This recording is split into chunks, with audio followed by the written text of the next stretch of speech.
From the writer of Scary Movie 3 and the star of The Great Wall comes, weirdly, one of the best video game adaptations ever made. So that's right, the video game adaptation curse is broken. Let's go, boys!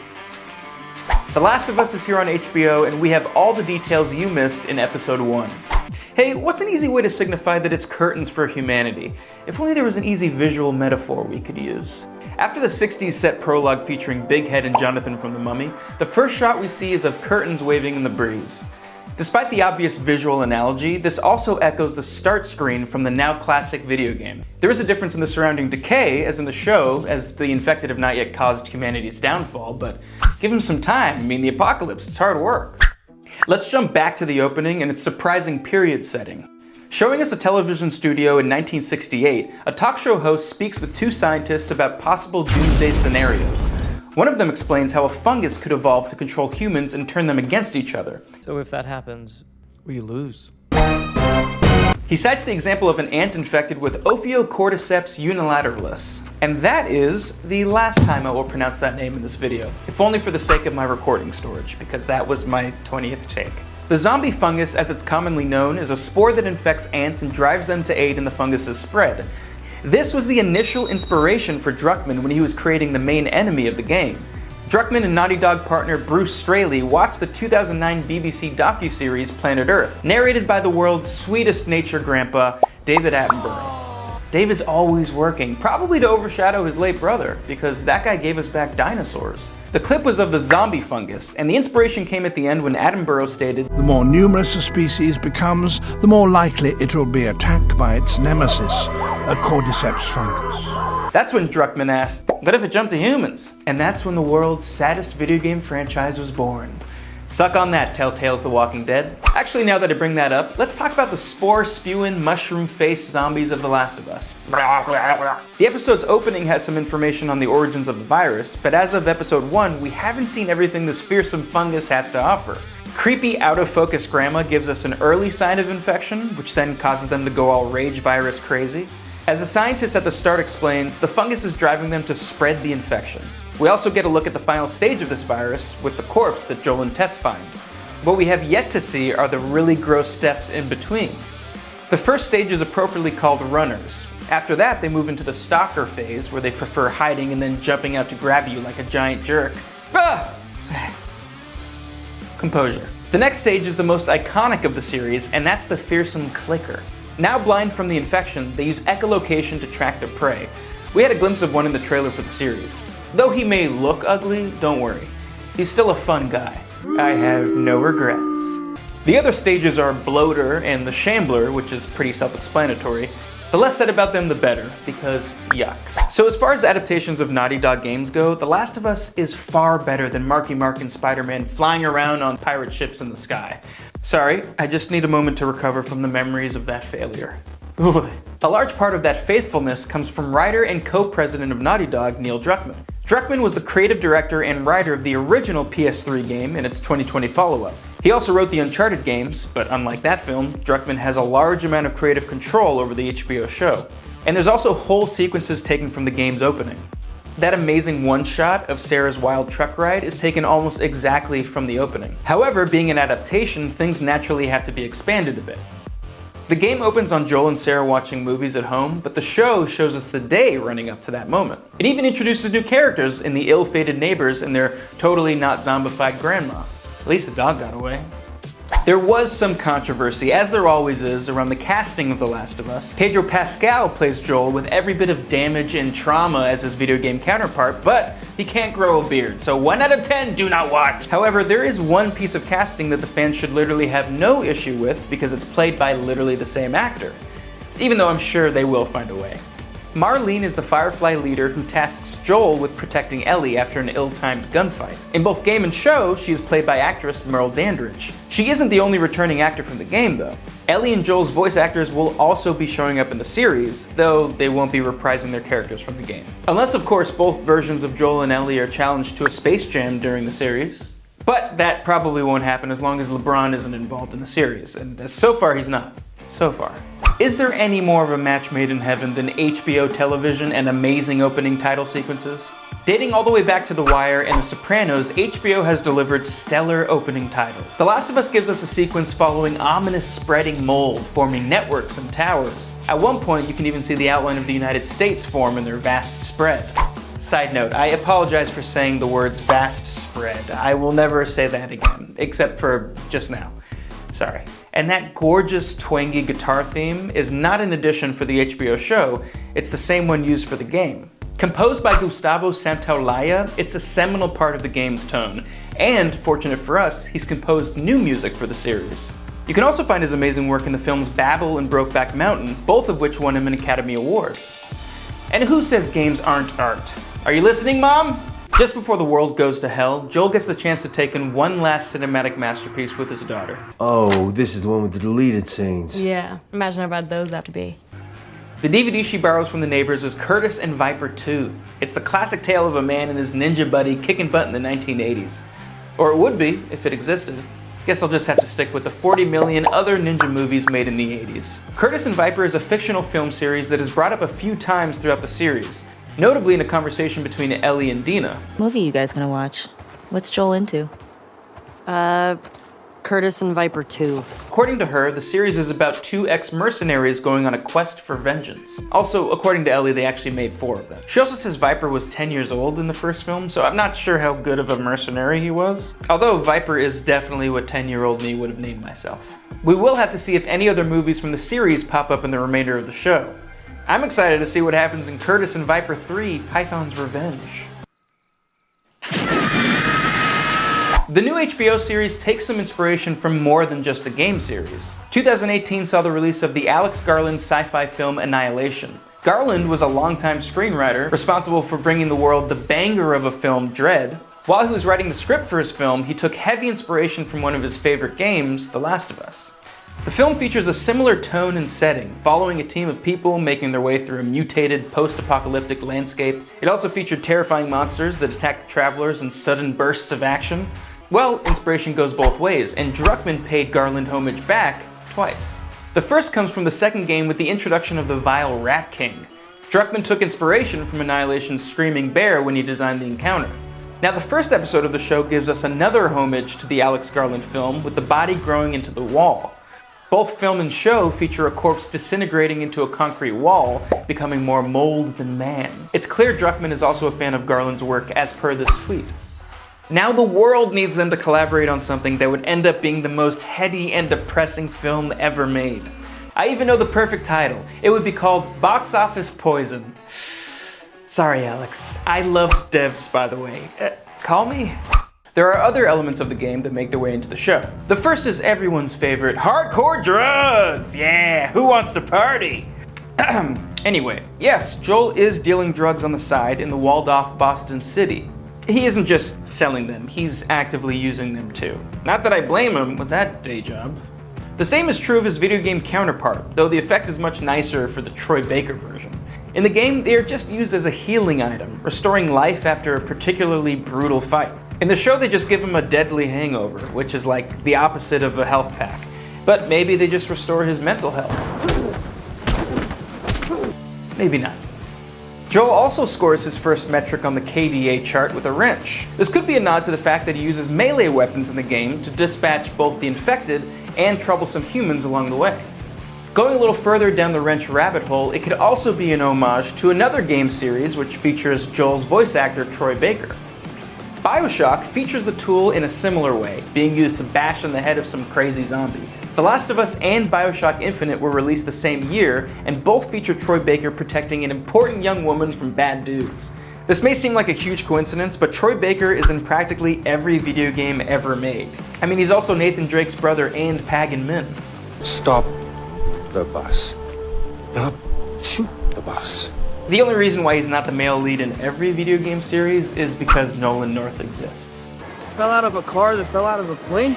Hey, something like that happened to me once. The Last of Us is off to such an amazing start, with one of the most riveting hours of television in recent memory. Welcome to Hotel Cordyceps, where you can check in any time, but you'll probably turn into a mushroom-headed monster. The Last of Us is here with episode 2, and we have all the details you missed. I'm your friendly fungus fan, Max Lichtig. Let's dive right in. Anyone who played the original game knew that Tess's death was coming, but man, she only made it to episode 2? Harsh. After being bitten by a creepy crawly clicker, Tess has a very limited amount of time left before she is mouth-tentacling Joel and Ellie. There is also the matter of the fungal web of sensors that have alerted a horde of screaming mushroom zombies to the group's location. Tess makes a last stand that results in a massive and budget-consuming fireball. This sequence is, like many in the show, almost an exact recreation of the same sequence in the video game. Even the location is identical, taking place in the decrepit lobby of the Boston State House. Additionally, the State House, or the Capitol, is one of the fantastic levels in the criminally underrated multiplayer of the Last of Us game. So, Tess, I know how it feels to die in the exact same atrium. Me and you, we're practically the same. But most importantly, Anna Torv delivers an amazing final performance as the doomed love interest, and it's just a shame she's gone so soon. Hey, at least I get to see her in the conclusionary season of Mindhunter. What's that? Oh, it's been canceled. Netflix? Why do I even bother?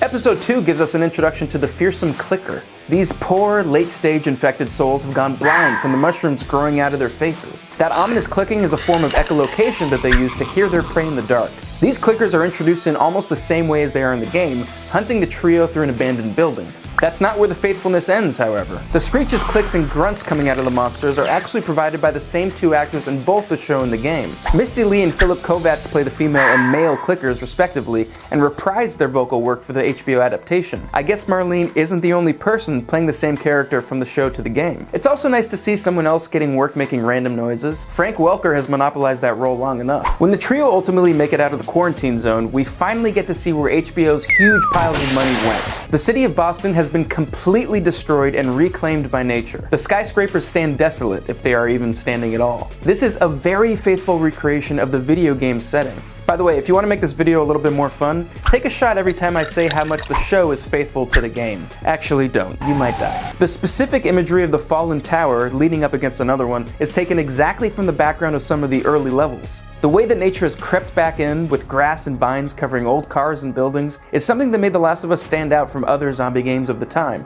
When the original PS3 game was being hyped, Druckmann often talked about how the post-apocalypse was basically the end for humanity, but not as much for animals and plants. Apparently, Druckmann was considering having the virus infect animals too, but ultimately, the wildlife we see in the show has seemed to only affect humans and not other mammals. Which is good. I mean, could you imagine a primetime HBO show that featured a zombie bear? That would be so dumb.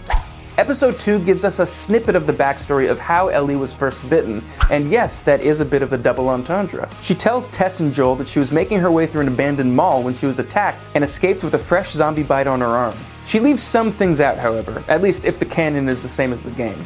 The biggest piece of DLC for the first game was a prequel called Left Behind, which lets you play through these events. Spoilers if you don't want to know what happens, because the trailer does allude that the show will go into this, but basically, Ellie breaks into a mall with her best friend and first crush, Riley Abel.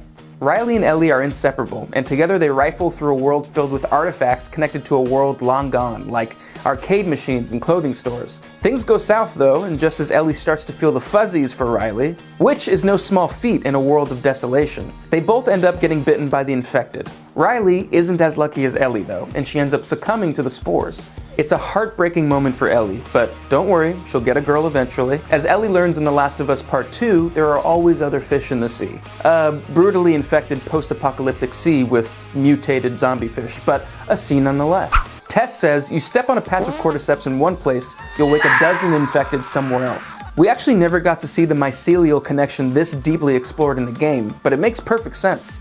Fungus is known to have extensive networks in the real world. In fact, the world's largest organism is a honey mushroom network in Oregon's Blue Mountains. These mushrooms would stretch to almost 4 square miles if laid flat, and they cover more than 2,300 acres. And that was Screen Rant's Mushroom Fact of the Day. Make sure you're subscribed to Screen Rant to get your daily dose of fun fungal factoids. Daily mushroom facts not guaranteed, as we frankly have more important things to do, but you should still subscribe to Screen Rant if you haven't already, just to see what happens. And now, back to flesh-eating zombies. This episode's prologue character Ibu Ratna learns that cordyceps have evolved to infect humans, and that there are infected people running around Jakarta. She has an appropriate reaction. Side note, very interesting move to have the outbreak start in Jakarta as opposed to South America where it starts in the game. It works because this episode's opening, just like the first episode's prologue, is stellar. But anyway, Ratna claims that with fungus this aggressive, there is no medicine or vaccine. Her suggestion to the military captain is, Oof, chills. This is what world leaders ultimately decide to do, and we see the effects of this in both the game and the show. The world is filled with markings of major bombings, and Tess also explains how it all went down to Ellie later on in the episode. She remarks that it was used to slow the spread, and that it worked here, but didn't in most places. Explosions and hellfire seem to be the best way of dealing with shambling portobellos, and Tess ultimately ends up resorting to this when she goes out in a blaze of glory. Also, she seemed to be super committed to that Zippo when she had literal grenades lying at her feet. Ah yes, the Zippo that refuses to start till the most dramatic moment trope. An undeniably tried and true one. Still, it's a little soon to be doing it again, don't you think, when you just had it in Uncharted? Get it together, Naughty Dog. Naughty Dog. In this episode, we get to know a lot more about the precious cargo that Joel is tasked with protecting. Ellie may seem tough, ready to stab some legs and sass some adults at a moment's notice, but she still has a lot to learn. And boy will she. There are a few key moments that portray Ellie's inexperience. She has had limited run-ins with the infected, only really dealing with runners. She clearly has never killed an infected before, judging by her conversation with Joel. And she mostly sticks to hiding and fleeing when the team comes up against a pair of clickers. She even scores a second bite. In the video game, Ellie starts out as a companion, but quickly develops her own deadly skills. You do end up playing as her directly in both the original game and its follow-up. Of course, she racks up an impressive body count of zombies and dangerous humans. So you can expect to see a similar progression in the show, judging at how faithful it's been so far. You can take another shot, by the way. At this point, Ellie has had her first encounter with the clickers, but there is another version of the infected she brings up earlier. When the group is traveling along the bridge, Ellie is asking about how the infected work and why they aren't being attacked now. She asks if the stories she has heard are true and if there really is an infected that explodes spores at you. And yes, Ellie, yes there is. So this is the bloater, who I mentioned in the last video. Well, it's time to talk a little bit more about these disgusting monsters. It's a fun job I have. They do indeed, as the name suggests, just like a night after KFC, bloat up. They will shamble towards you, like the world's least fun piñata, and try to grab your face. If they do, it's all downhill from there. They are also effectively armor-plated, with large hard shrooms covering most of their body. So good luck with that shotgun. It's unknown if they will show up in the HBO series, but I will put good money on it. And hey, maybe they can get Stellan Skarsgård to play one and he can just reuse his fat suit from Dune. It's a win-win. When the group enters the dilapidated hotel, Ellie is the first to voice her obvious concerns about entering that rank-ass pool of water.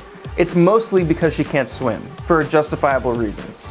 Do you think we have pools in the QC? No, smartass. This is true of both her live-action and pixelated versions. The game often had Joel solving puzzles that involved how to get Ellie across a room or past an obstacle. A few involved having to swim around looking for a plank or something to get Ellie across a body of water. Even when things are incredibly tense, you still have to take time to get her to walk on a piece of wood and float her over like she was the queen of the apocalypse. Okay, so apparently I have some unresolved anger issues involving the physics puzzles from The Last of Us.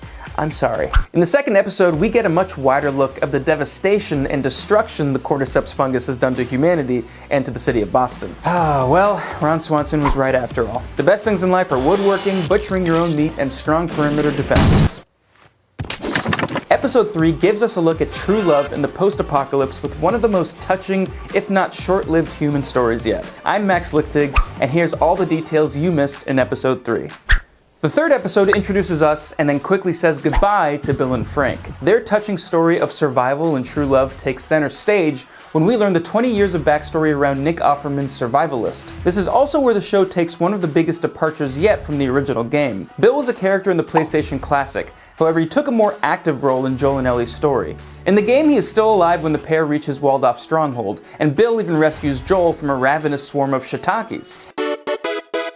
In fact, in the game, we never even see Bill die. Instead, he kicks Joel and Ellie out of his town after working with them to survive, and as far as we know, could still be alive by the end of part 2. Maybe we'll end up learning more of his suggested wine and meat pairings. Obviously, the whole Bill surviving thing is not quite the case here, and the HBO show chooses to tell a more personal and tender story about Bill and Frank's love. This story was hinted at in the game, with mementos and details of their relationship strewn around Bill's home, as well as Bill briefly talking about his partner when Joel, Bill, and Ellie later find Frank's hanging body.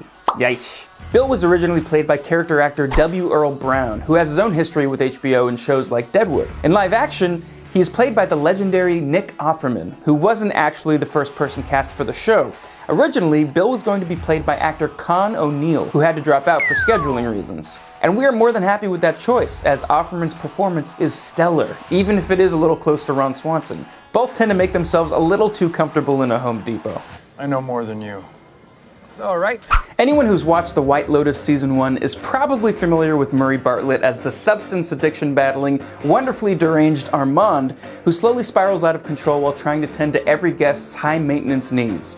Here, we have Murray playing a very different role as the catalyst to Bill's soft side, Frank. We meet Frank as he's helplessly stranded in one of Bill's perimeter traps, and he mentions that he was with a group of 10 leaving the Baltimore QZ for the Boston QZ, and that group ultimately dwindled to one lone survivor. In the game, Frank's traveling to Boston is briefly mentioned in a note that Joel finds, explaining that Frank was trying to get a smuggler to sneak him into the city illegally. We actually don't know much about Frank in the game, and this episode provides a lot of color for his and Bill's characters, similar to what episode 1 did for Sarah. In the game, Joel finds a note from Frank addressed to Bill with Frank's last words written on it, including the fact that he hated his guts. Damn, Frank, is the apocalypse really the right time to cut so deep? But in the show, their relationship is a lot more romantic, and we only get a couple examples of their lovers' quarrels, including one where Frank calls Bill out for believing that 9/11 was an inside job. And the government are all Nazis. The government are all Nazis! Well, yeah, now, but not then. So Joel and Ellie are back in road trip mode, and Ellie decides to kill the long, uncomfortable journey with endless questions about the apocalypse. And Joel gives us some new details that make the preceding 2 episodes even better. So in one day, the world collapsed. How could that have happened? Well, episode 2 shows us that the mutated cordyceps fungus started in the perfect substrate of a flour mill in Jakarta. Dr. Newman in episode 1 explained that global warming could cause the fungus to evolve into a form that could live at temperatures of 98.1 degrees, thus enabling it to make the jump to humans. Nations like Indonesia have traditionally faced the impacts of climate change first, so that's where the fungus naturally evolved. It then spread from the flour to manufacturing plants and eventually store shelves around the world. If you go back to the final day shown in episode 1, take special notice that both Joel and Sarah pass up every flour-based product in front of them. Sarah was even going to make Joel pancakes for his birthday, but they ended up bailing on the idea. Joel even takes an emotional beat in episode 3, right before he says that the fungus infected everything. Bread, cereal, pancake mix. This also makes that moment of Grandma being force-fed those biscuits extra bleak. Episode 3 certainly does change things up, and not just from the game. The first 2 episodes of the series followed a bit of a similar format, with an opening set in the past that provides context and story setup to the rest of the episode in the alternate year of 2023. This week's episode flips that on its head. The show starts right after Tessa's explosive end and follows Joel and Ellie as they make their way towards the mysterious Bill. When they come upon the mass grave of people executed by the government, the story then flashes back to 2003. Side note, how thankful were you that the show didn't make us watch that baby get shot? Thank you. Series creators Neil Druckmann and Craig Mazin have talked about how the show will continue to return to the pre-fungified world from time to time, and will provide more context on things that have already happened. So expect more flashbacks and possibly more heartbreak in our future. Scratch that, definitely more heartbreak in our future. Aren't TV and video games fun? Again, video games aren't just about shooting. They're about heartbreak and human stories, Mom! Serious talk time. If you haven't played the video game and you want to remain in the dark on some major events the show may portray, then watch out, because I'm dropping more spoilers than Tokyo Drift. Come on, for this dark subject material, we need stupid puns. When Joel and Ellie re-enter the episode, they come upon the deserted final resting place of the beardy husbands in their post-apocalyptic bed and breakfast. Ellie reads Joel the note Bill left for him or anyone who might come along. It gives him some advice that his true purpose is to find something good and fight like hell to protect it no matter the cost. As she reads this, he looks at Ellie with something new in his eyes. This is a huge bit of foreshadowing for his ultimate decision. In the game's climax, Joel finally gets Ellie to the Fireflies in their research lab. He is told they can use Ellie to find a cure for the fungus, but the process will kill Ellie. Joel says, hell nope, shoots the doctor and Marlene and runs away with Ellie. He sacrifices any chance at a cure for her life, and it's the easiest decision in the game. He does as Bill says, and protects what's most important to him, no matter the cost. Solid life advice from the man who already brought us the Pyramid of Greatness. Capitalism, God's way of determining who is smart and who is poor. Hey music legend Linda Ronstadt, if you're watching this YouTube breakdown video, and I know you are, let me just say I hope you enjoy the sudden influx of Spotify plays and iTunes purchases. You truly deserve it. The latest episode featured the song Long Long Time by the accomplished singer. It's the catalyst for the initial sparks between Bill and Frank when we get Nick Offerman's piano rendition. You know how much these are worth? Currently nothing. The episode also ends with Joel and Ellie listening to the song as part of Bill's tape collection. The song, aside from just being good, has a lot of meaning in how it ties into the episode. While it may seem deeply tied into the love story of Bill and Frank, it also has major connections to Joel, as Bill's note so devastatingly illustrates. Joel did fail to protect Tess from a terrible fate. The first lines of the song's final verse are, "Wait for the day you'll go away, knowing that you warned me of the price I'd have to pay." Joel's loss of Tess is the price he is paying for his drive to find his brother and deliver Ellie safe. The song also continues with, "And life's full of flaws, who knows the cause? Living in the memory of a love that never was." The episode shows people who are still connected to the old world. Joel remembers plane rides and how to drive cars. Bill still cooks fancy meals and sits at dining room tables. Even Frank wants to clean up the shops and paint the houses. They are all clinging to a memory of the world. Actually, while we're following down this metaphorical rabbit hole, a strong running theme in this episode is how disconnected Ellie is from a world that existed before the Moldy Uprising. As the two are making their way through the woods outside Boston, Ellie remarks that she has never been in a forest before. More bugs than I thought. When Joel and her pass the plane, she seems impressed that he once flew in them. Joel only remembers the TSA and stale peanuts, but Ellie is taken with the romanticism of air travel. She's amazed by the Mortal Kombat 2 arcade, and she considers the inside of an S-10 to be like a spaceship. It's a constant reminder to both Joel and the audience that the post-outbreak world is the only one that people under the age of 20 know. Very similar to our upcoming apocalyptic reality where kids will be born into a world where to them, TikTok is just a normal, totally not creepy social media platform. As we see with Bill and Frank, that knowledge of the old world will die with them. There is hope in the form of Ellie's immunity, but when a show features this many dead kids, I wouldn't hold my breath for a bright, cheery ending. When Joel and Ellie are talking about the start of the infection, she has a theory that it started because of a monkey bite. While she may have heard this rumor from an adult, it's more likely that she got it from some half-chewed VHS copy of the 1995 virus thriller Outbreak. Of course, it's probably a reference to the long-held theory that a monkey was responsible for the start of the AIDS pandemic, but this show doesn't seem like the kind of series to make overt political statements. Teaches how their government failed to prevent a pandemic. Neil Druckmann reminds us in episode 3 that as one of the best storytellers working today, he knows how to develop a beautifully human story. This is usually what adaptations forget, that in the end, it's the relationships that matter. Life is a highway, I wanna ride it until I inadvertently start a post-apocalyptic gang war, yeah. So we're at the middle point of the season, and in this episode, Joel and Ellie get into some serious trouble. I'm Max Lichtig. No, I don't have a lint roller. Here are all the details you missed in episode 4. So for 3 episodes, Joel has been talking endlessly about how the real monsters of the world are man. Well, last night we finally got to see what he was banging on about. Episode 4 introduced us to the Pittsburgh Hunters. I know what you're thinking, and no, it's not an XFL team. It's a group of brutal and territorial survivors. In the show, they're moved from Pennsylvania to Missouri, however, much remains the same. Please help! Put your seatbelt on, Ellie. Your seatbelt on. Are we gonna help him? No. He ain't even hurt.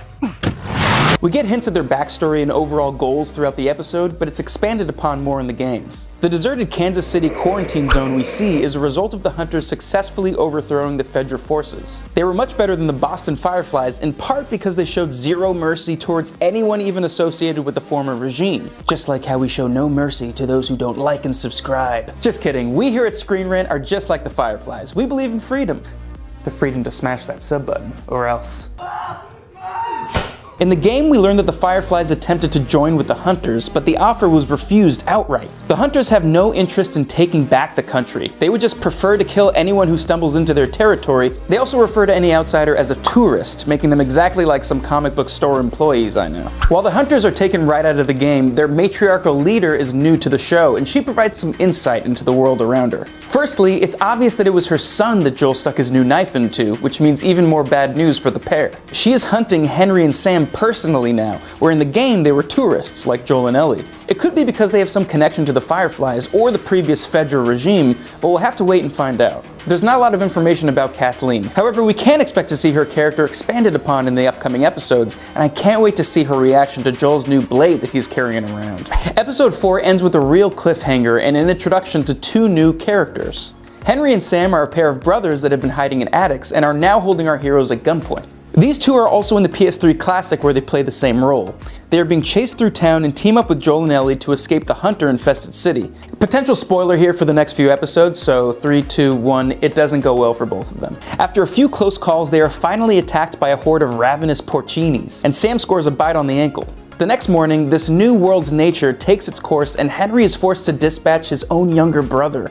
Don't worry though, he doesn't have to live with it long. This game has zero chill.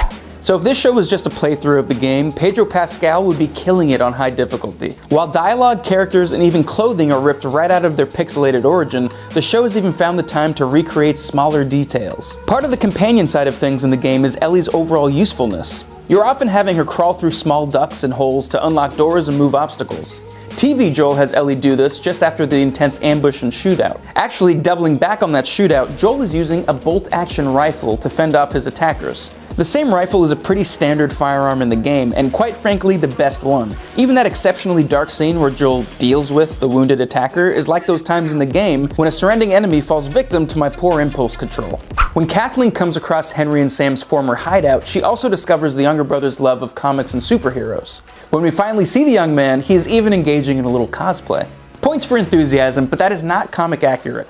Video game Sam is also a little nerd, wanting to spend valuable backpack space on robot toys. Comics also play a role in the game as collectibles that can be discovered around the levels. One thing that remains the same, however, is Ellie's joke book. Her pun-filled tome plays a large role in the latest episode as she uses it to torment Joel and reignite his own brand of dad humor. She also busts it out occasionally in the game, generating more groans than a 20-year-old bloater after a night of fungal KFC. What did the Confederate soldiers use to eat off of? Civilware.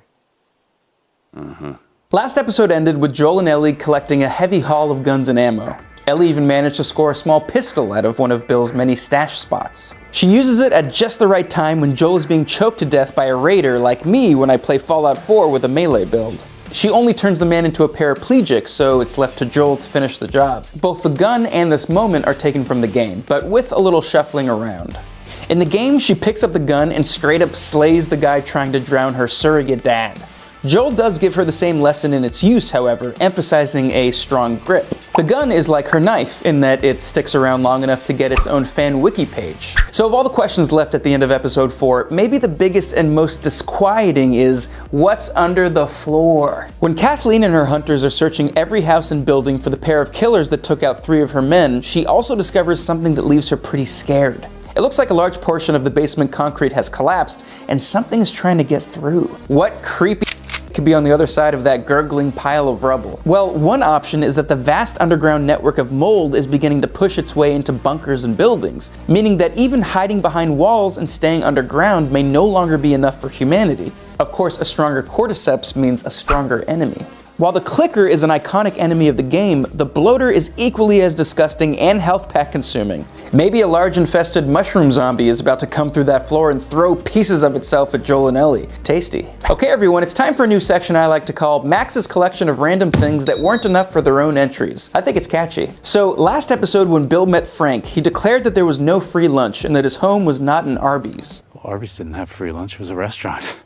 Now, when Joel and Ellie are on their road trip, there's an abandoned Arby's sign. Is Arby's sponsoring this show? Are they the official roast beef sandwich of the mushroom apocalypse? We need answers. Now, another one. When Joel is siphoning gas from old vehicles, he explains to Ellie that gas breaks down over time and is now so inefficient that he is getting poor mileage. Hey, everyone who complained about it last episode, are you happy now? Now, when they're in the woods, Joel seems to warn Ellie that there are humans out there that would do terrible things to the duo. That leads us to believe that he's hinting at the existence of cannibals. The two of them do meet a group of cannibals later on in the game in some of the creepiest encounters of the playthrough, and ultimately have to fight head of the cannibal creepers, David, a character played to perfection somehow by usually the least creepy actor in video games, Nolan North. So also in the woods, it's Ellie's first encounter with coffee, and she hates it.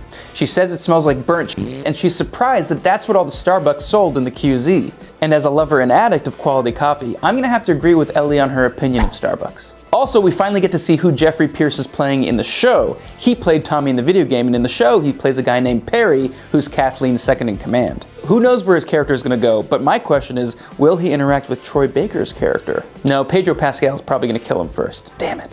but we'll see. Episode 4 delivers on the action after last week's sensitive love story, and some people thought it was boring, but I thought it was freaking amazing. From the eerie forest camp out to the sudden ambush, this show continues to ramp up the tension and the grimness. The Last of Us is here again, and it's 2 days early. Thank you, Super Bowl. Joel and Ellie are dodging hunters and bloaters this week, and we finally get to talk about Savage Starlight. I'm Max Lichtig. Yes, I finally used a lint roller. Shout off in the comments if you think it worked. Here are all the details you missed on episode 5, and yes, we're gonna talk about that bloater, baby.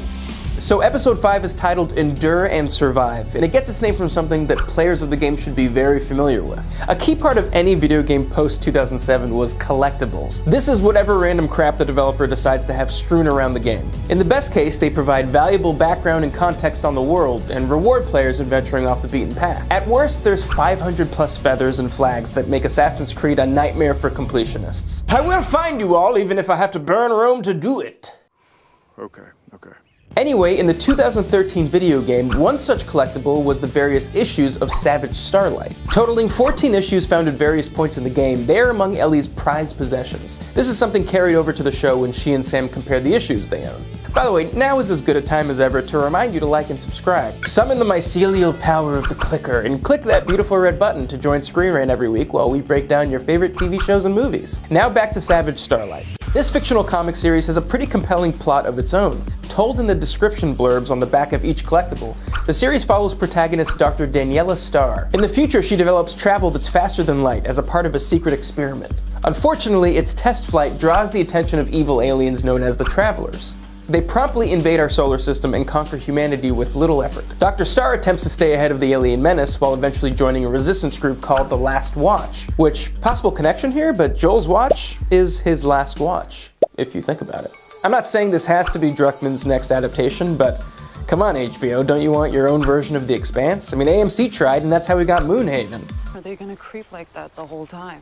They watch and learn. Actually, never mind. So Henry has a plan to escape the city, but it involves making their way through some creepy underground tunnels. They are supposedly devoid of both humans and the fungal undead, however they come across a makeshift daycare. No, this isn't a tease for the upcoming Fallout TV show, that's on another streaming service. Please don't let us down, little Nolan. The location actually hints at a larger story told in the game through environmental details and collectibles. During these levels of the game, Joel and his little gang of rebels make their way through a larger underground settlement. We learn through text that a single man retreated to the sewers in the first days of the infection. Over time, he met other survivors and invited them into his home, where they eventually built a new society. Well, it turns out that hiding from fungus in a cold, dark, and moist subterranean environment wasn't the best idea. As Joel alludes to in the show, the cordyceps infection does indeed get in, and everyone meets a grisly end. Even the kids. Seriously, The Last of Us has more dead kids than... Okay, there's no way I can finish that sentence on YouTube, so let's just move on. Now, game canon aside, there's another interesting take on this location and the mob of feral fungal foes at the episode's end. Henry tells Joel that Fedra drove the infected underground a few years after Outbreak Day. However, Joel glances at a kid's drawing that shows that the kids viewed Fedra as protectors. Given that we know Fedra has no problem lying to citizens and leading them to their death, it's easy to take it a step further. Kansas City Fedra, who was known as being exceptionally cruel, may have lied to a large chunk of people and told them to shelter underground. They then could have sealed the tunnels and trapped the citizenry like so many Gotham police officers. Yeah, maybe Kathleen had a point. After 3 episodes of talking about the bloater, we have a bloater. It's bloater time, everyone! Getting bloaty with it, na na na na na na na, ah, na na na na na na, getting bloaty with it, na na na na na na na, ah. This beefy boy is a late stage of the infection, and in this particular case, seems to have happened to an infected bodybuilder. In fact, the man under the piles of mushrooms and bubbling flesh is stuntman Adam Basil. This mountain of a man has lent his talents to films before like The Northman and Venom Let There Be diminishing box office returns. In case you missed our last of Us videos, here's a quick rundown of the chiseled chanterelle. Side note, doing these videos has weirdly significantly increased my knowledge of mushroom types. I am forever thankful. So a bloater is an infected person that has reached the final stages of their infection. Their body has become so overridden with fungi that they now form armored-like plates on their skin, becoming fairly bulletproof. Not seen in the show, however, is their ability to tear off spore-filled polyps from their own body and then lob them at you like a grisly grenade. One thing that is gruesomely the same is the bloater's Mortal Kombat-like finishing move. When it gets a hold of Tommy, I mean, parry, it proceeds to rip his head off like it's the end of the Twilight Saga. This is also the video game fate that awaits Joel if he fails to maintain social distancing from the infected enemy. Oh boy. The Last of Us is so accurate to the game that it's not just adapting cutscenes, it's adapting whole gameplay moments. The latest episode comes to an exciting climax when Joel uses a recently acquired sniper rifle to protect the group from both a savage group of hunters and a horde of... Crap, what mushroom starts with H? One moment. Hawkwings? Whatever. Well, this is taken straight out of the classic game. It's a whole section of gameplay that involves the player maneuvering into the house, taking out the people inside, and then using the rifle to take out the large truck hounding you for the last few levels, and then protecting the group from even more zombies. Of course, in the game, Joel has to work his way through far more than just an old man hiding in an attic, which actually brings up something about a game versus a show. As with last week's Ambush, the show has decreased the amount of enemies Joel has to work his way through. However, with fewer people for Joel to mow down, each enemy he encounters gets progressively more deadly. That's highlighted in this episode when Henry is impressed that Joel and Ellie have both survived an encounter with 2 whole clickers. And at this point in the game, I've already set like 10 of them on fire. It's not really a big point, but it does harken back to the height of 2013 discourse when the phrase on every gamer's lips was ludonarrative dissonance. Remember when that was the biggest debate in gaming and not whatever fresh hell we have today? Side note, oh my god, I never knew how much we needed to see a creepy acrobatic mushroom child that we see chase Ellie in that van, but what a performance by that little Cirque du Strobelomyces. That's another fungus name.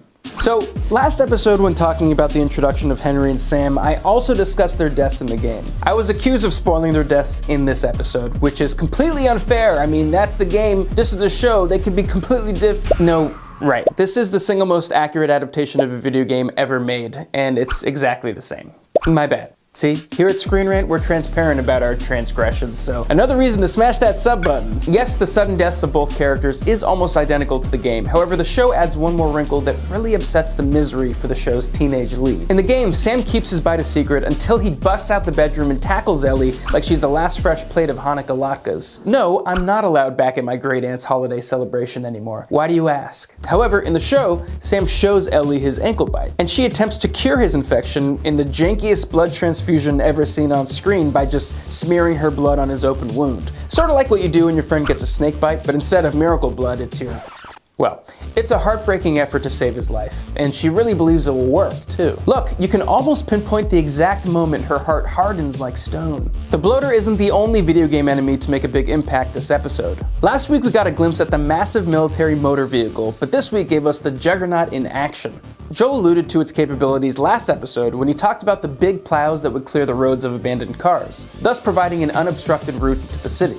Well, the hunters have repurposed the truck for their own use, even painting "Run" ominously on the plow. The game has a different version of this same truck, and for the most part it serves as the main villain of the level. It's like if Kathleen was 6 tons, armor-plated, and had a mounted machine gun for a head. The truck meets a similar end when in both game and show it crashes and explodes from a well-placed sniper shot from Joel. Like I said last episode, Pedro Pascal is killing it this playthrough. After 0 zombies this episode and a whole 2 before, some people were sassing it for being stingy on the undead. After last week's giant zombie horde, it's time for a slower episode that's easier on the budget. Joel and Ellie find themselves in a small mountain town, so come on down to Last of Us and have yourself a time. I'm Max Lichtig and I actually hate mushrooms. I think they have the texture of fish. This is everything you missed in episode 6. Joel and Ellie are more than happy to take in the hospitality of Tommy and Maria's little commune. And I'm sorry, Tommy, but if it walks like a commune and talks like a commune, you're a communist. I serve the Soviet Union. Anyway, while they're eating, their lack of table manners and acerbic personalities draw a little bit of attention. There's a young girl that sneaks a peek at the pair and then scampers off. While she may seem like a simple background character, fans of the game might see a bit of a familiarity with her. This is probably Dina and Ellie's future girlfriend, or OTP. That's one true pairing for anybody born before 1989. I'm so old. Dina is a character introduced in The Last of Us Part 2 who's Ellie's older girlfriend, having met at the commune where they are now living. And Dina goes on to have a large part of the game's story, but I'm not gonna spoil that here. I mean, could you believe it if I just casually revealed that Dina's actually a... I would be a real jerk if I spoiled that. The character is listed as Staring Girl in the credits and is played by actress Paulina Van Cleef, though that casting may change by the time Dina has a larger part in the series. Still, it could be a fun foreshadowing of something that could be the light in Ellie's darkness, which is better than her constant talk this episode about how sure she is she'll cure humanity. Oh sweetie, no. Speaking of OTPs, Screen Rant is your one true pairing for all the latest breakdowns and coverage of the latest films and TV series. So hit that subscribe button and click the bell to stay up to date on all the best new videos. Come on! The Last of Us' strange and amazing dedication to making sure the wardrobe stays super accurate continues through this episode with Ellie's new sweater. The young girl receives a fresh set of clothes after months of wearing the same jeans traveling through 5 different states. Maria was right to burn them. The striped hoodie she receives from her host is an exact recreation of the one she wears through the fall segment of the game. It's super purple. The show got to have its cake and eat it too on the time jump. The original video game had the same dramatic ending for Henry and Sam, with the little brother's self-dispatching coming just as suddenly and violently. The difference is, as soon as he pulls the trigger, the game jumps hard to a title card revealing a time jump. This wasn't the case last episode, however, as we got a new scene where Joel buries the pair of fallen comrades, and Ellie's heart hardens just a little more. We get a bit of a do-over though, as this week we see the scene again, only now we get the cut to black time jump of the game. One change is the 3 months later card. Something the show has not retained from the game is its seasonal motif, with the 4 chapters marked summer, fall, winter, spring. Probably because if Ellie had to bear the winds of winter while waiting for a dream of spring, Season 2 would take 6 years to make and Season 3 would never be written. Yeah, I'm calling you out, George R.R. Martin. Where are my books? Remember back in episode 3 when Ellie mentioned she heard the virus started from a monkey bite and we all laughed?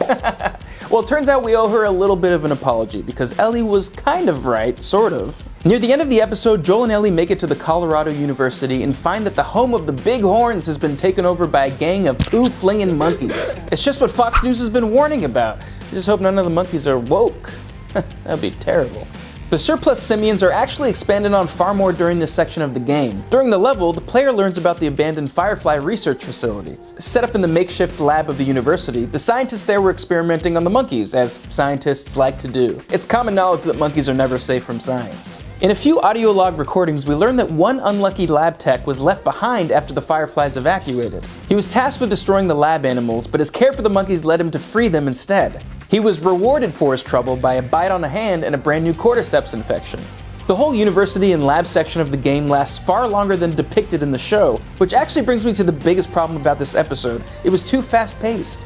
Okay, I know it's a bold statement to say that an hour of television that was 90% talking and 8% horseback riding was too fast-paced, but let me defend my position. Episode 6 covers the entire fall section of the video game. While the big beats are the same, there's a lot that this episode left out. While Joel and Ellie find Tommy's settlement, their stay is far less relaxing. Joel is forced to defend the encampment from raiders who keep storming the restored electric dam and township. There's also a large portion cut out where Ellie runs away. While the bedroom conversation remains almost exact, it's Ellie's response to it that is vastly different. She steals a horse and runs away, forcing Joel and Tommy to track the lost girl through the raider-infested wilderness. The biggest example of this story rushing is the show's whole university section. In the show, it's comprised of a total 8 to 10 minutes with the pair finding the university, seeing the Fireflies have left, and getting into a short scuffle that leaves Joel gravely injured. In the game, this is a several-hour section that involves Joel having to open pathways for Ellie to walk through on horseback. He also falls into the university's basement where he has to deal with a bunch of clickers and a bloater. Joel's injury is also far more dramatic. In the game, he falls onto an exposed rebar and is forced to have Ellie carry his bleeding ass halfway across campus like he drank too much at Frosh Week. So imagine you're living in a post-apocalyptic nightmare world, but you have finally managed to scrape and crawl your way back to some kind of normalcy. You have a thriving community filled with children who have never experienced the old world. It's Sunday night, and that means it's movie night. Everyone loves movies, and think of what you could show all these kids. What could help them venture into a magical world of fantasy and escapism? Maybe you can all watch The Lion King, or Star Wars, or maybe even Ghostbusters. Actually, you know what all the kids would really love? A romantic comedy written by the famous playwright Neil Simon. Yeah, it was an odd choice. Maybe they just have a terrible DVD collection. The movie on public display is the 1977 film The Goodbye Girl, starring Richard Dreyfuss. While it may seem an odd choice, the movie does have some parallels to Joel and Ellie's story. The movie follows a young mother and her daughter who are forced to move in with a struggling actor. The adults fall in love while Dreyfuss becomes a father figure to the young daughter. Not only do both male leads of the show and film find themselves as adoptive fathers, they also share certain themes. The movie is about a single mother who has constantly found herself abandoned by the men in her life. She fears the same fate awaits her new relationship with Dreyfuss's character. This episode features Joel contemplating abandoning Ellie. He is struggling because he's beginning to care about her as a daughter and starts to fear of losing her too. That's the same fear shared by the film's titular Goodbye Girl. Joel chooses to stick around, for now at least. I mean, he does have a giant hole in his stomach, so he might be gone pretty soon. This episode opens with a lone hunter returning to his secluded cabin with a fresh load of game. As he enters his home and takes off his hood, we finally see that it's Graham Greene, everyone! What? Oh my god, so hot! Absolute legend, give it up! What, you don't know who Graham Greene is? Come on, chap! Pull up a chair. Let me devote too much time gushing about this Canadian acting legend. Greene has a long career stretching back over 40 years. He's best known for pioneering roles as Native Americans in Dances with Wolves, Thunderheart, and The Red Green Show. Graham has been a staple of the that guy acting roles for over 40 years, and it's great to see him in a premium show where he's still stealing scenes. And I'm being informed that that's all the time Screen Rant will allow for the unnecessary Graham Greene appreciation, so we gotta move on. The newest episode of The Last of Us may feel like it's rushing things along, even though most of its runtime is basically characters talking at each other.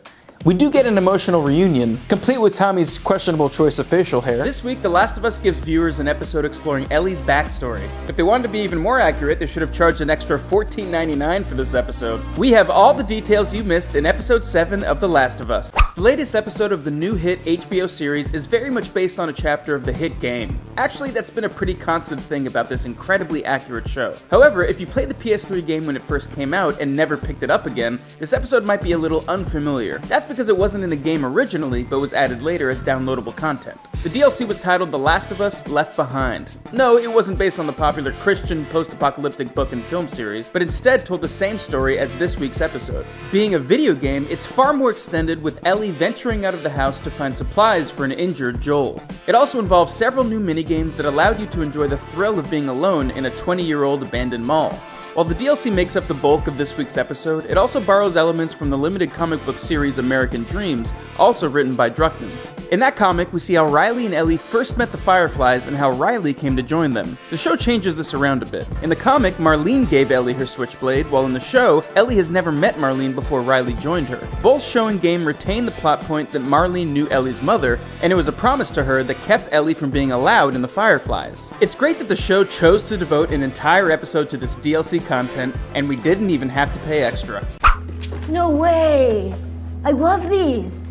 A few episodes ago, we covered the fictional in-universe comic book series Savage Starlight, but in case you missed it, here is a primer. The original PlayStation 3 classic featured an in-game collectible in the form of a series of comics Joel and Ellie could find strewn about. Comprising 14 issues, Savage Starlight tells the story of Dr. Daniela Starr, who has a totally real name that humans have. A few hundred years from now, Dr. Starr will develop a faster-than-light engine. When her team tests it, it attracts the attention of an evil alien race known as the Travelers. They invade Earth and lay waste to humanity. Dr. Starr escapes and has a series of near-death adventures while trying to save humanity. If this series sounds like it would be rad, well, you're not wrong. It's just too bad that all we get of this epic tale is a series of comic covers and some short blurbs on each issue. Well, this week we get our very first look at the inside of an issue of Savage Starlight, complete with original artwork. Also, thanks to the show's incredible accuracy to the game, we even know what issue she is reading. Ellie is enjoying Savage Starlight issue 8, Negentropy. The blurb on the back of the issue in the game gives us more insight into what is going on. It reads, "With Captain Ryan's leadership and Daniela's technological expertise, the raids of the Last Watch have become ever more daring. As a scientist, can she bear to use her gifts for destruction?" The brown-haired woman is Dr. Starr, who has now joined a clandestine resistance movement titled the Last Watch. The man next to her with a full mouth of teeth is Captain Ryan. Ryan is a longtime ally of Daniela's after the pair were the sole survivors of an early expedition to stop the Travelers. In the pages, it looks like they are in the middle of one of these daring raids. However, things seem to be going wrong when the pair failed to find what they are looking for. Judging by Dr. Starr's reaction, it was some kind of ruse by the Travelers. You may have noticed some parallels between Dr. Starr and Ellie's stories. That's because each issue corresponds to a specific level, and their blurbs would often foreshadow events in the story. Just replace Dr. Starr and Captain Ryan with Ellie and Joel,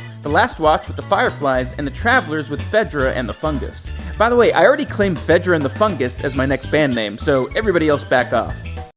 I'm sorry, are you telling me not to beat people up? This episode also gave us further insight into Ellie's pre-Joel life and even what kind of movie she likes. That's if she has ever actually seen a movie before, or if her first film was The Goodbye Girl. If so, well, there are worse places to start. When we see how Ellie lives back at Fedra School, we also see several posters and decorations on her wall. There are 2 prominently displayed film posters. The first is for the Val Kilmer starring thriller Red Planet. This makes sense for Ellie, who has already expressed an interest in the history of space travel. It also makes me sad to think that Ellie's culture ended in 2003, which means The Martian was never made. I guess that would make Mission to Mars the best movie about our planetary neighbor. What a terrible parallel universe she lives in. The other poster on her wall is for the 1987 comedy adventure Inner Space. Starring Dennis Quaid and Martin Short, this sci-fi follows Quaid's scientist, who is shrunk down and injected into Short's hypochondriac. It could serve as a bit of a cheeky reference to Ellie's own internal protection from the cordyceps fungus. Whatever the meta reason, the point is clear. Ellie is a die-hard sci-fi fan. Just when I thought I couldn't identify with her more. It's debatable if Ellie has even had the chance to see these movies, or if she just found the posters somewhere. Hey, that brings up a great point about the series as a whole. Ellie lives in a far different world from our own 2023, in more ways than one. While we live in an age where any movie, show, comic, or even video game is at our fingertips at any moment. For example, if I made a joke right here about, let's say, Deep Blue Sea, well, our editor can just grab that clip from his personal Blu-ray or off YouTube, and just like that, here is Samuel Jackson being eaten by a cartoon shark while indoors. Well, Ellie and the other kids of this alternate 2023 don't have that luxury. While Riley has a poster for Mortal Kombat 2 on her wall, it takes practically a miracle for her to end up playing it with her best friend. Tommy's Community has a family movie night with a 1977 romantic comedy, perhaps because it's one of the only working movies they have. The world of The Last of Us lends realism to its world by showing a new generation that yearns for the access to pop culture that their parents had. Many works could be lost to the world forever, permanently buried under rubble or burned in apocalyptic fire. I guess what I'm trying to say is there is a real market in the post-apocalypse for people who just travel around, risking their lives for DVD copies of Die Hard. Hey, speaking of Mortal Kombat, there was a moment early in episode 3 when Joel and Ellie are on the road and they stop in at an abandoned store to look for supplies. Ellie marvels at the non-functioning Mortal Kombat 2 arcade cabinet. She even talks about Melina and her fearsome teeth. While we learn in this episode how she came to know about the adopted daughter of Shao Kahn. It turns out Riley showed her the game complete with Melina's man-eating fatality. It makes her excited in episode 3 and a little sad. It also adds some more meaning to the encounter she has with the trapped infected in that same store. She uses her switchblade to cut and then dispatch the zombie. When she and Riley are attacked by that zombie that eventually bites them, Ellie uses the knife to defend her and stop the attack. She stabs the zombie in the head, but just a little too late to save her friend. Was she reliving this moment in the abandoned store, trying to have some kind of catharsis? I can't give a definitive answer because I'm not a psychologist. I saw this, not before the outbreak. You did? Does he totally gut her by the end? Savage Starlight isn't the only thing the show gets right. While we get a lot of shots of the fabulous mall that the production put together, we do get a lingering moment on a specific movie poster. The poster for Dawn of the Wolf 2. Once again, the set designers have done a great job because this is an exact recreation of a poster from the video game. In the PlayStation game, the two travelers come across a billboard for the Supernatural sequel. Joel even remarks that he saw the movie just before the world went to hell. He was obviously dragged to see it by his daughter, a fact that he avoids telling Ellie as this moment comes earlier in the game. The change from the outbreak occurring in 2013 to 2003 also changes the context of this film slightly. The original intent was a spoof on the then ongoing Twilight franchise. I guess alternate 2003 got to the supernatural teen drama trend much sooner. Maybe it was good the world ended before Dawn of the Wolf Part 3, Rise of the Blood Moon. We are nearing the end of season 1 and there is still so much left for the series to do. However, the series has rightly chosen to focus on the smaller stories over the bigger action of its video game counterpart. The Last of Us returns for its second to last episode, but there is still time for Joel and Ellie to fight a few cannibals, one of which is Joel himself. Talk about an identity crisis. This is everything you missed in episode 8. I sense doubt in there. I haven't lost faith in you, David. We're just scared. So Pedro Pascal has been absolutely nailing his performance as the jaded and brutal survivor that is Joel. Episode 6 let him showcase his crying ability, and this week he even goes full beast mode on some cannibals. It's all very cool, which is good because he has some big shoes to fill. Joel was originally voiced by actor and video game mainstay Troy Baker. What are we doing here? This is not us. How do I find this lab? Thanks for not blowing my head off. When he first took on the role, Troy couldn't have known that Joel would come to be one of his most defining roles, which is impressive given he's in almost as many games as Nolan North. Now, thanks to this week's episode, he can add one more to his ever-increasing IMDb page. James is the right-hand man to the incredibly creepy cannibal cult leader, David. He is the one who accompanies David on his hunt, and he later has doubts about David's plans for Ellie. James even meets his demise at the end of a meat cleaver swung by Ellie. It's ironic the lengths she goes to keep an injured Joel alive when she so readily dispatches a a perfectly good Joel. Baker and Pascal don't get to share a single scene this episode, which is a shame. However, that's for the best because if they touched, they would implode in a Paradox Time Cop style. Kid slap!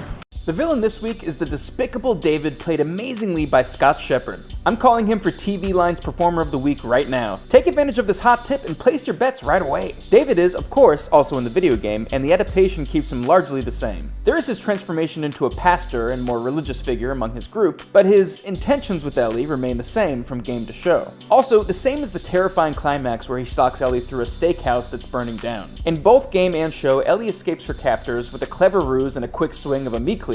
She is stopped in her tracks by a vengeful David, who is so bent on doing terrible things to Ellie that he barely notices the encroaching blaze. Both times, Ellie also uses stealth and surprise to stab her attacker, only in the video game it's your job to do that, so good luck. Even the musical cues are the same, with Gustavo Santaolalla's eerie and tense score highlighting David's descent into fiery madness. I know you're not infected. No one infected fights this hard to stay alive. I know you're not infected. No one that's infected fights this hard to stay alive. In fact, this sequence is so accurate, it's easier to list the things that are different, which is mostly that Joel runs into Ellie outside in the show, rather than inside the burning building in the game. It's okay, baby girl. By the way, David was originally played by Nolan North in the video game. They would have given him a cameo, but they didn't want his ego to get too big after that scene-stealing turn in 2022's Uncharted. I know there is only one episode left, and it's a little late for fan theories, but it's my video and you can't stop me. My fan theory is that this entire show is actually just Neil Druckmann providing players with an elaborate walkthrough for the first game. How else do you explain how both Joel and now Ellie take advantage of all the best hardcore strategies needed for higher difficulty settings? When Joel encounters the clickers, he uses takedowns and headshots to fight the echolocation-equipped zombies. He also remains in cover during the ambush with the hunters. He favors the long gun as all the best players do. What about the third guy that almost chokes him? I hear you ask from the comments. Sorry folks, that was a cutscene. This week also re-emphasizes the importance of stealth in a successful playthrough. Joel ambushes 3 of David's men and gets the upper hand even while injured. Ellie also manages to take down David thanks to her quiet footsteps. It's actually impressive how many gameplay elements from the game the show has managed to fit into the narrative. Pills, locked doors, even combat and deaths are all taken faithfully from the 2013 classic. The show is adapting more than just the cutscenes. The Last of Us is full of little moments of symbolism or metaphor. Some moments are subtle and nuanced, and some are shoved right in your face. One of the more blatant is Joel's broken watch. It has had a journey as long and hard as the man himself. We first saw it when Sarah had it repaired as a birthday gift for her father. This birthday happened to coincide with the last day society had as a whole, so celebrations all around. The watch was broken once again when Joel and Sarah took a tumble down a hill after absorbing some gunfire from a random soldier. Since then, Joel has worn it as a reminder of his daughter's untimely end, forever frozen on the moment of her death. However, this episode gives it a far more hopeful metaphor when Joel reunites with Ellie. When he gives her a comforting and fatherly hug, his broken watch is front and center. Do you get it? He's a dad again! Come on! Yes, Joel has reached the end of his arc, where once he coldly told Ellie she was no more than cargo, he is now willing to risk his life to get her back. Unfortunately, he reaches this point just as she is reaching the desensitized and hardened point of her arc. That's also known as being a teenager. It just usually happens with less cleavering. So while this episode was filled with action, suspense, and drama, it was also devoid of zombies. In fact, 3 of the past 8 episodes have been completely absent of the shambling portobellos, with another 2 featuring less than 3. Being an adaptation that, despite its amazing production value, is not made of infinite money, one sacrifice of both time and budget is the infected horde that attacks David and Ellie. Both the game and show feature the moment where the pair take shelter. However, David isn't so quick to reveal the truth to Ellie in the game. Instead, he spends a whole sequence endearing himself to Ellie while the pair dodge a massive horde of frozen fungi as they make their way deeper into the abandoned mill. Because nothing bad ever happened in an abandoned mill, right? The Last of Us returns for the last episode of the season. It's the last of Us. Us? Joel and Ellie reach the end of their journey, but is the destination all they expected? I'm Max Lichtig, and join me as we here at Screen Rant end our long journey and break down the season finale from giraffes to that bloody rampage. And of course, spoilers ahead. I'll bet that if you have never played the game but have been watching the show with someone who has, you've probably been hearing constant references to giraffes with little to no context. Well, the season finale finally gives you some much needed context to all those weirdly ominous rumblings about the African mammals. Starting with Ellie attempting to lower down a ladder for Joel and quickly getting distracted, this sequence is copied almost exactly from the 2013 PlayStation Classic. Even the score is the same, composed by the same Academy Award-winning musician Gustavo Santaolalla. In fact, this track was even previously featured featured in episode 3 during the final moments of Bill and Frank's marriage. It's a score that symbolizes a bonfire of hope in the darkness of the apocalypse. More on that theme later, by the way, but for now, let's also explore this scene and its original inspiration. How do you make this amazing series better and add a little Jurassic Park? Substitute the giraffes with a few brachiosauruses, and you have the same scene from the blockbuster classic. Both scenes share the same themes and motivations, with a gruff man turned father figure providing some comfort and hope to a kid or kids while feeding a long-necked gentle giant some leaves. And Ellie didn't even have to get sneezed on. There's more than one film inspiration behind this scene as well. For creator Neil Druckmann, the idea of zoo animals making a new life in humanity's ruin originally came from the sci-fi mind-bender 12 Monkeys. Druckmann originally contemplated using zebra, but wanted something larger and more awe-inspiring. Also, to those complaining that they are all CGI, well, so were the ones in the video game, so this show is just being faithful. Speaking of being faithful to the show, what's more faithful than using some of the same actors? So far this season, we have had Merle Dandridge reprising her role as Firefly leader Marlene. There's Tommy's voice actor Jeffrey Pierce as Kathleen's right-hand man Perry. Last episode even gave us Joel himself, Troy Baker, as a ruthless cannibal. Now this episode, we have Ellie. And hey, she's giving birth to Ellie. And that is called Ellieception. Anna, Ellie's ill-fated mother, is played by voice actress Ashley Johnson. While you definitely know her voice from the 2013 classic and its follow-up, you may recognize her face as Beth, the waitress, in 2012's The Avengers. Johnson's cameo also reveals the source of Ellie's immunity. This is something that's shown in the show for the first time, as the game keeps it more or less a mystery. It turns out that a bite on the thigh at the moment of her daughter's birth meant Ellie had become immunized to the cordyceps. When she was bitten, the fungus didn't progress because, as far as it could tell, the host was already fully infected. Ellie also gained all the fungus's powers, and none of its weaknesses. She becomes a fearsome hunter of the infected, able to move between worlds. A daywalker. Sorry, actually, she just can't get infected. No superpowers. Though, it is fun to think that this teenage girl could have the same origin story as Blade. So now that you've made it this far into the video, it's a perfect time to talk about everyone's favorite subject. Heady themes and metaphors. Wait, don't leave! Here's Kid Slap again! Kid Slap! The final moments of the show drives home the season's overall themes, but even its opening scenes help spell out Ellie's journey. When Marlene comes upon Anna and her baby, it's not the best of occasions given that the new mother is moments from turning. She begs Marlene to take her child and keep her safe. She also asks for Marlene to end her suffering. Marlene objects, she protests, and she betrays her friend in more ways than one. We know that Marlene didn't keep Ellie safe. She turned her over to a Fedra orphanage, the very people she was fighting. Marlene also told Riley that Ellie wasn't welcome in the Fireflies. This might have been about her vow to protect Ellie, or more about how she couldn't face the young woman on a regular basis. The other side is Joel, who has fully accepted Ellie to the point that he is willing to destroy any hope for a cure. From the start of the episode, he is accepting Ellie and opening up to her. He finally opens up about his attempt to end his life days after he lost his daughter. Marlene rejects Ellie and Joel accepts her, which is why Joel gets to drive off into the sunset and Marlene ends up dead on a parking garage floor.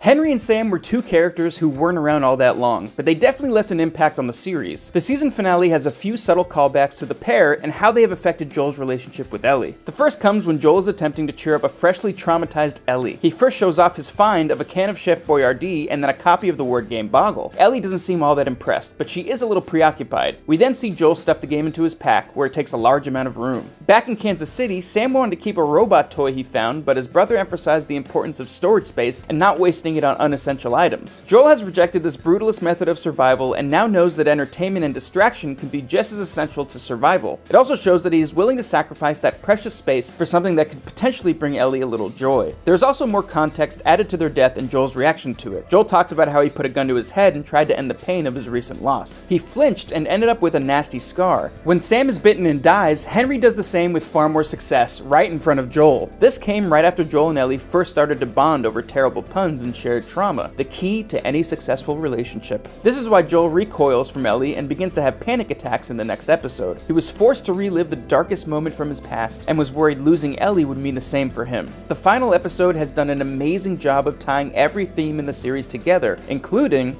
Okay, this is the last entry about themes, I promise. As another showrunner once said, themes are for 8th grade book reports, and if you want the best take on themes, it's from the guy that ran Game of Thrones into the ground. In the final scene of the show, Joel tells Ellie that survival is about moving forward. He says that when you lose someone or something important, going on is about finding something else that needs you. This theme has been reinforced throughout the series. After Joel lost Sarah, he found Tess. Together they spent the next decade or so carving out a living in the new world. Joel was so fiercely protective of her that Robert was terrified of him seeing seeing her all bruised up. When he lost Tess, Joel found Ellie, and we all know how that turned out. The same is true of Frank and Bill, who stole everyone's hearts back in episode 3. The pair were left alone in the post-Mushroom America until they found each other. In his note to Joel, Bill talks about the importance of finding someone to protect and the purpose it brings. Without spoiling the second game, this is a theme that is likely to be carried over into the next season. Hey, speaking of that, so the show has officially been renewed for a second season. Even a clicker could see that that was really never going to be in doubt. The show is already a massive success, and it's being discussed over water coolers everywhere. However, the first season covered the entire first game, so there's a little bit of a problem. The Last of Us 2 for the PlayStation takes place a number of years after the first game, with a far older Ellie taking the place of Joel as the main playable character. Given that Bella Ramsey can't age 6 years before shooting starts in the summer, what will they do? Showrunner Craig Mazin has discussed this, if a little vaguely. We're ready to go and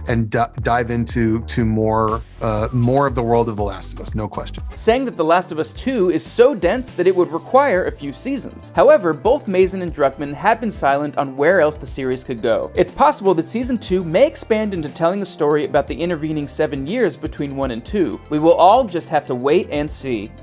Joel is far kinder and more open in this episode. To Ellie, that is. He's still a cold-blooded monster when it comes to those that threaten him and his. The season as a whole has given us a look at Joel and how he's portrayed in live action by Pedro Pascal, and one of the things that stands out is his ice-cold demeanor when it comes to finishing off his enemies. Time and time again has shown that Joel doesn't have time for one-liners or even pre-knifing banter. If he decides that he's going to end you, he doesn't even say a word. When he finished off the young man who nearly strangled him, he didn't say anything as he stabbed the begging man in the heart. This episode shows a similar moment when he runs out of bullets and uses Ellie's knife to take down an already shot attacker. He also has no time when it comes to those who are at his mercy. When he took the 2 cannibals hostage, he tortured one and kept the other as a backup. When he got what he wanted, he wordlessly stabbed one and then hit the other with a pipe. Again, we see that at play in the final attack when he shoots a surrendering soldier and even executes Marlene in the basement. He doesn't even look at the doctor he shoots as well, instead keeping his eyes focused on Ellie the entire time. It's a way of showing how Joel both understands the finality of death and cares little about it.